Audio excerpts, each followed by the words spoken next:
Hello everyone, welcome back to the channel.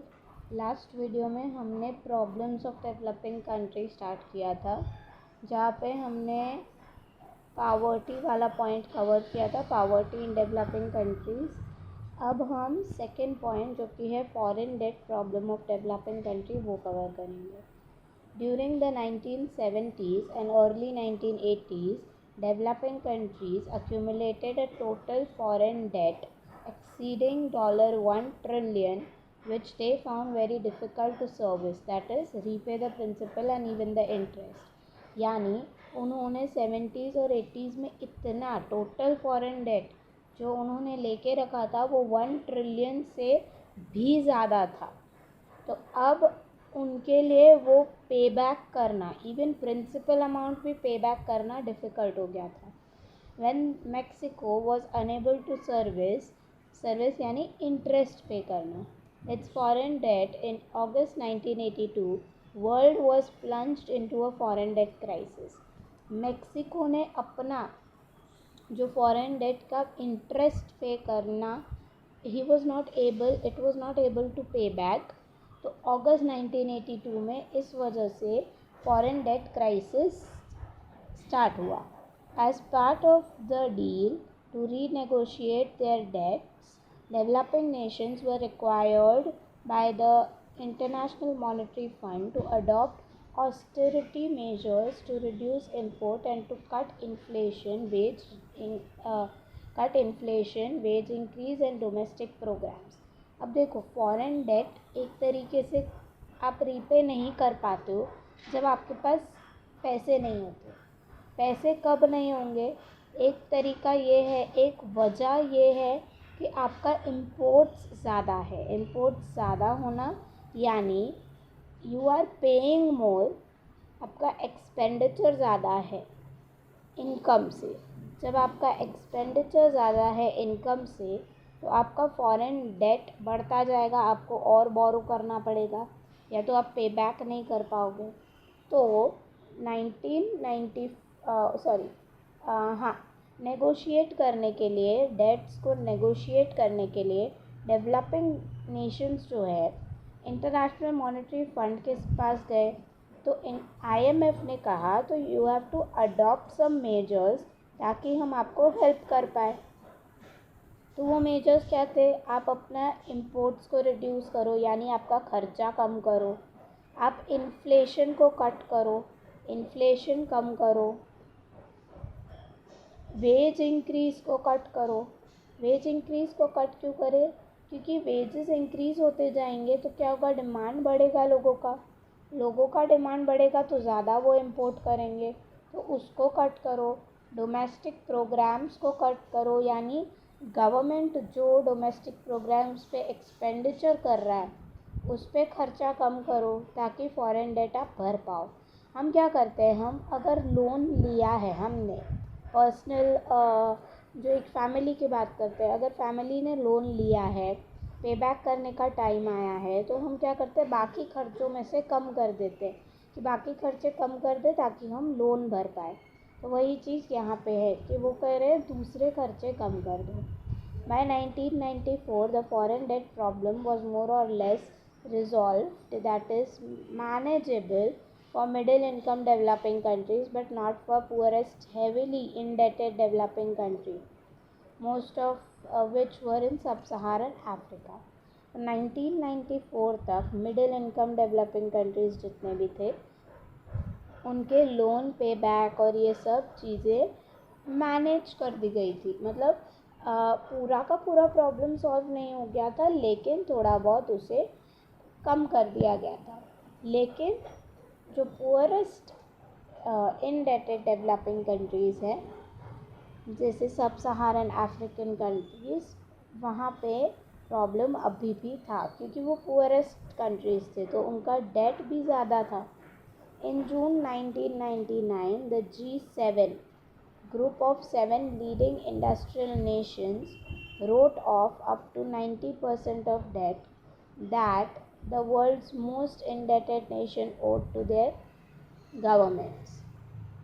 जून 1999 में G7 जो group of 7 countries है। जैसे यहाँ पे इंडिया में you have right now you have G20 countries, India में नहीं वर्ल्ड में यू हैव G20 कंट्रीज़, वैसे G7 कंट्रीज़ हैं। मैं चाहती हूँ आप कमेंट्स में लिख के बताइए G7 कंट्रीज़ में कौन से लीडिंग इंडस्ट्रियल नेशंस आते हैं, कौन से 7 कंट्रीज़ हैं। G7 group of 7 leading industrial Nations, उन्होंने गिव अप कर दिया 90% ऑफ डेट जो है वर्ल्ड्स के नेशन, बाकी नेशन ने जो उनसे लोन लिया था वो रोट ऑफ कर दिया, मतलब माफ़ कर दिया। The financial crisis in east Asia in 97-98, Russia in 98, Brazil in 99-2000 and Turkey and Argentina in 2000-2002 caused the foreign debt of these nations to shoot up. तो फाइनेंशियल क्राइसिस जो 97-98 में ईस्ट एशिया में हुए थे, रशिया में 98 में हुआ था, ब्राज़ील में, तो ये सारा एग्जांपल्स देके कहा है कि इन वजह से इन नेशन में जब फाइनेंशियल क्राइसिस आया था तो उनके फॉरेन डेट बढ़ चुके थे। दिस रिक्वायर्ड रेस्क्यू पैकेजेस, मतलब कैसे हम उसे मैनेज करें, by IMF, world bank and private banks of. अब रेस्क्यू के लिए पैसे चाहिए तो ये पैसे उन्होंने प्राइवेट बैंक से, IMF से, वर्ल्ड बैंक से लिए। कितने? $58 बिलियन फॉर कोरिया। ये सारे एग्जाम्पल्स दिए हैं फ्रॉम जुलाई 1997 थ्रू अक्टूबर 1998। इतने टाइम पीरियड में इतना पैसा उन्होंने बोरो किया IMF, world bank, private bank से। इन February 2002, IMF extended a $16 billion loan to Turkey to help it overcome the financial crisis, but refused to do so for Argentina. तो 2002 में क्या हुआ, IMF जो है उन्होंने 16 बिलियन का लोन टर्की को दिया फाइनेंशियल क्राइसिस के टाइम पे, बट IMF को देने से वो ना कर रहे थे।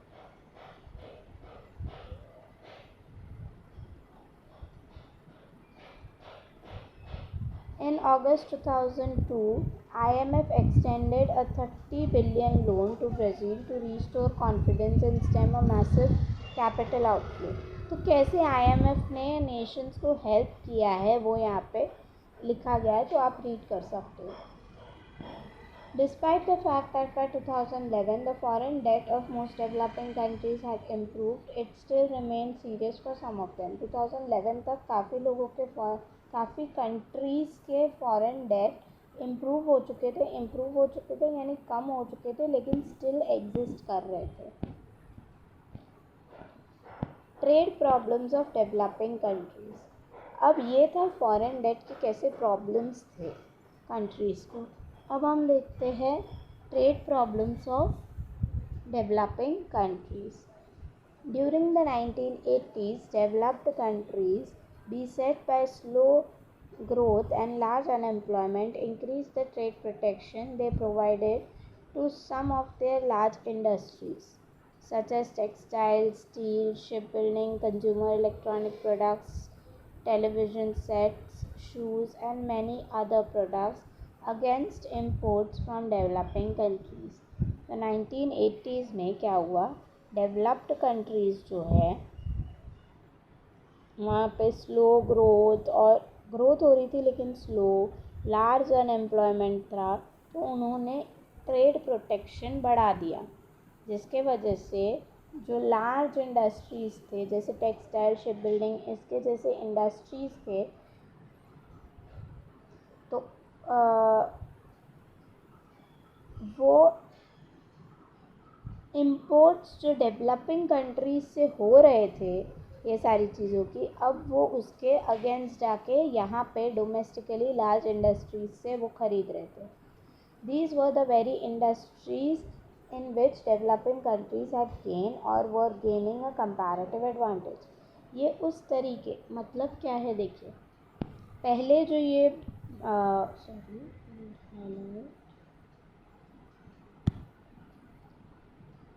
जो ये डेवलप्ड कंट्रीज़ थे वो क्या करते थे कि ये सारे टेक्सटाइल, ये सारी चीज़ें जो यहाँ पे मेंशन्ड है वो डेवलपिंग कंट्रीज से मंगाते थे। अब जब डेवलपिंग कंट्रीज से इंपोर्ट करते थे, अब उन्होंने क्या किया, इन डेवलप्ड कंट्रीज़ ने अपने ही डोमेस्टिकली ही ट्रेड प्रोटेक्शन दे दिया, जिसके वजह से लार्ज इंडस्ट्रीज़ बिल्ट होने लगी इनकी, ये सारे प्रोडक्ट्स की, उनके नेशन में। तो अब जब उनके ही नेशन में, डेवलप्ड नेशन में ही वो इंडस्ट्रीज़ आ गई, प्रोडक्शन हो रहा है, तो अब ये यहाँ से इंपोर्ट नहीं कर रहे थे डेवलपिंग नेशन से। डेवलपिंग नेशंस का ऑलरेडी इन चीज़ों में कंपैरेटिव एडवांटेज था। A great deal of new protectionism was directed especially against manufactured export of high-performance Asian economies, then called newly industrialized economies. तो इनको बहुत ज़्यादा न्यू प्रोटेक्शनिज़म पॉलिसी से प्रोटेक्ट किया गया। मैन्युफैक्चर्ड एक्सपोर्ट थे ये, which is high performance Asian economies, या जिसे अब न्यूली इंडस्ट्रियलाइज्ड इकोनॉमीज़ कहते हैं। ये इकोनॉमीज़ कौन सी थी? Hong Kong, Korea, Singapore and Taiwan were characterised by rapid growth in GDP. जब प्रोटेक्शन मिला, प्रोटेक्शनिज्म हुआ, दे वर ग्रोइंग, तो उन कंट्रीज़ में हाई ग्रोथ दिखा, जीडीपी ग्रो हो रहा था, इन इंडस्ट्रियल प्रोडक्शन में भी ग्रोथ हो रहा था, मैन्युफैक्चर्ड एक्सपोर्ट में भी ग्रोथ हो रहा था। By 1993 nearly third of developing countries exports to industrial country were restricted by quotas and other non tariff barriers. देखो डेवलपिंग कंट्री के लिए प्रॉब्लम हो गया क्या कि ऑलमोस्ट 1/3 जितने भी डेवलपिंग कंट्रीज़ है उनमें से ऑलमोस्ट 1/3 डेवलपिंग कंट्रीज़ जो हैं उनके एक्सपोर्ट्स जो पहले इंडस्ट्रियल कंट्री को हो रहे थे वो अब रिस्ट्रिक्ट किए गए थे by industrial countries through quota, non tariff barriers. मतलब वो एक्सपोर्ट नहीं कर पा रहे थे अभी developing countries. Had the trend toward increased protectionism continued, it could have led to a revival and justification of export pessimism and a return to inward-looking policies in developing countries. अगर trend ने और increase किया होता, यही trend चलता रहता और protectionism और इंक्रीज़ किया होता, तो एक्सपोर्ट पेसिमिज्म आ जाता and inward looking policies than developing countries को फॉलो करनी पड़ती। Fortunately the successful completion of Uruguay round in 1993 prevented this. तो इसको भी रोकना पड़ेगा। इसको रोका गया थ्रू उरुग्वे राउंड, जहाँ पे टैरिफ बैरियर्स और ये सब कम करने को कहा गया था।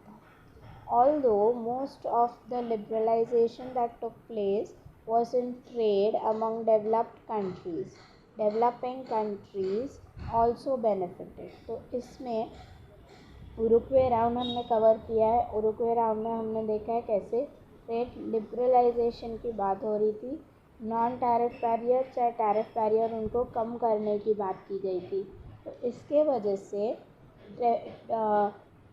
डेवलप्ड कंट्रीज़ में भी ट्रेड हुआ और डेवलपिंग कंट्रीज़ भी उससे बेनिफिट करने लगे। Doha round, the Doha round launched in November 2001 was supposed to be a development round by dealing with the trade demand of developing countries।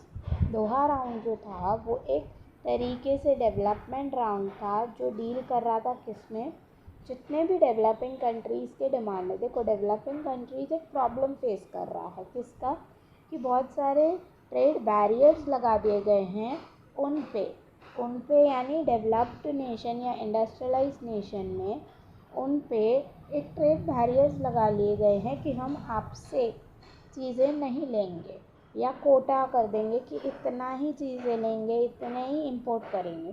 तो इनका एक्सपोर्ट कम हो गया। अब इनके लिए प्रॉब्लम है तो उनसे बात करनी पड़ेगी ना कि आपके डिमांड क्या है, आप क्या चाहते हो. Sharp disagreements between developed and developing nation and among developed nation themselves, however, have prevented its completion. Doha round complete नहीं हो पाया क्योंकि जो डिमांड्स डेवलपिंग नेशन रख रहे थे वो डेवलप्ड नेशन मान नहीं रहे थे और डेवलप्ड नेशन में भी आपस में ही नेगोशिएशंस प्रॉपर नहीं थे, एक दूसरे से वो लोग डिसअग्री कर रहे थे, तो इस वजह से दोहा राउंड कंप्लीट नहीं हो पाया.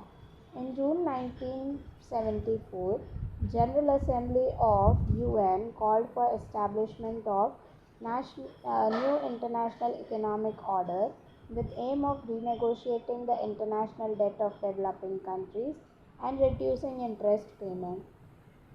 1974 में क्या हुआ, जनरल असेंबली UN की जो जनरल असेंबली है उन्होंने कहा एक न्यू इंटरनेशनल इकोनॉमिक ऑर्डर बनाना पड़ेगा जिसके एम्स क्या क्या होंगे कि पहला एम है कि इंटरनेशनल डेट जितने भी डेवलपिंग कंट्रीज़ के हैं उस पे बात करते हैं और उनके जो इंटरेस्ट पेमेंट है, जैसे समझो फॉर एग्जांपल इंटरेस्ट उनको 100 रुपीज़ लिया है तो इंटरेस्ट आपको 2% देना पड़ेगा, तो वैसे ही वो 2% का इंटरेस्ट कम कर सके ताकि उन पे ज़्यादा स्ट्रेस ना आए उन कंट्रीज़ पे, वो पे कर सके. सेकेंड एम क्या था, नेगोशिएटिंग इंटरनेशनल कमोडिटी एग्रीमेंट्स, जितने भी इंटरनेशनल कमोडिटी एग्रीमेंट्स है उस पर नेगोशिएट करते हैं, उसको कैसे वर्कआउट करें, क्या उसमें कुछ चीज़ें हैं जो कम या ज़्यादा कर सकते हैं. Establishing preferential access in developed nation market to all the manufactured exports of developing nation. Preferential access देना कि अगर आप एक से एक प्रेफरेंशियल जो हमने प्रेफरेंशियल ट्रेड एग्रीमेंट किया था इकोनॉमिक यूनियन में, उसी तरीके का प्रेफरेंशियल एक्सेस की बात हो रही है कि अगर आप एक नेशन से कोई टैरिफ हटा रहे हो तो सारे नेशन से हटा सकते हो.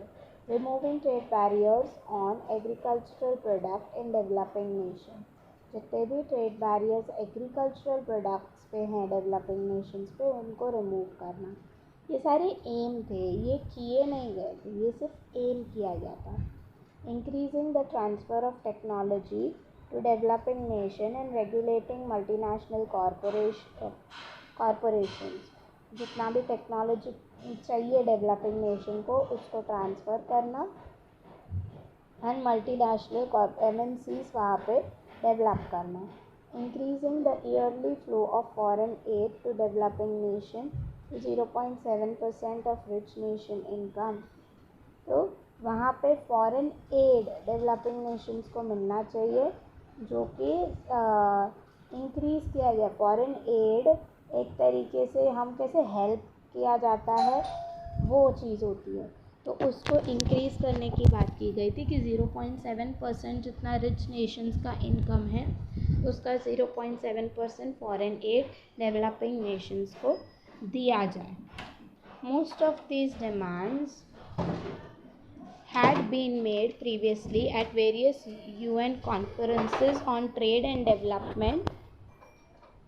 ऐसे ही तरीके के डिमांड्स पहले भी United nation conference on trade and development जितने भी हुए थे कॉन्फ्रेंसेस उसमें भी ऐसे डिमांड किए गए थे.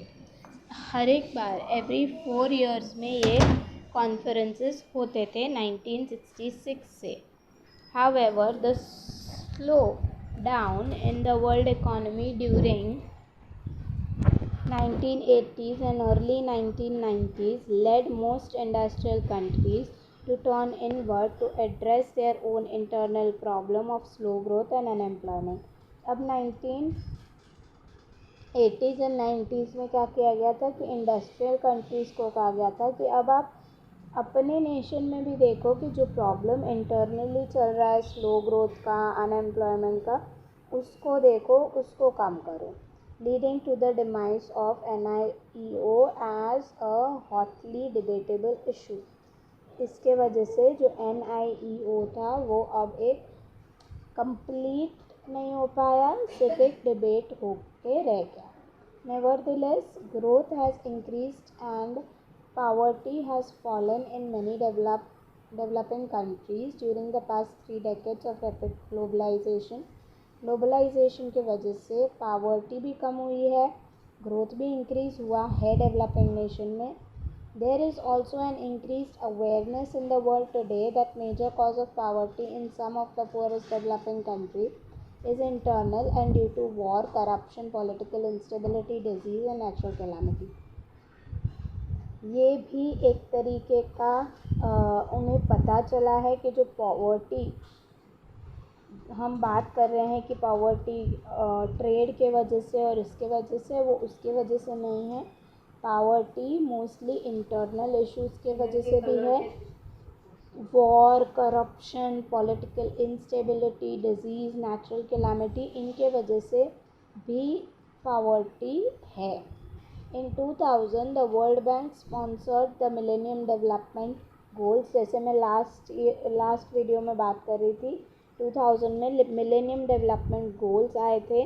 There were in total 7 to 8 goals which proposed a program for rich countries to help the poorest developing countries stimulate growth, reduce poverty and promote sustainable development.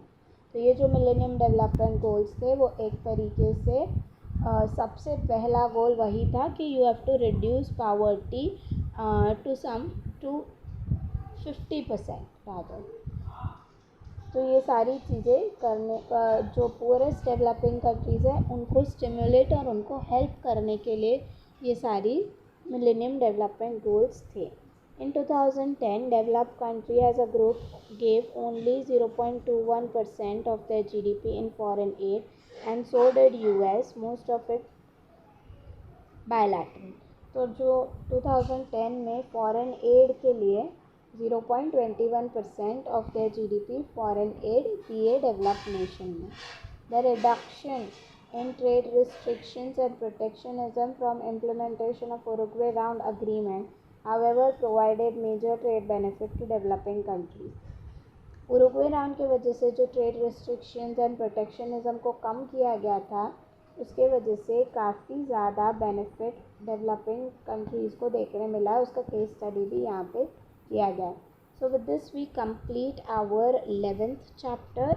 Next video में मैं 12th chapter start करूँगी which is on international resource movement and multinational corporations. तो ये next video में मैं start करूँगी. Till then you keep watching the journey of understanding economics. Keep liking the video. और मैंने काफ़ी देखा है कि जो वीडियोस देख रहे हैं उसमें 80 to 90% पीपल सब्सक्राइब नहीं करते. तो please do subscribe the channel and yes do share it with your friends and classmates. Thank you.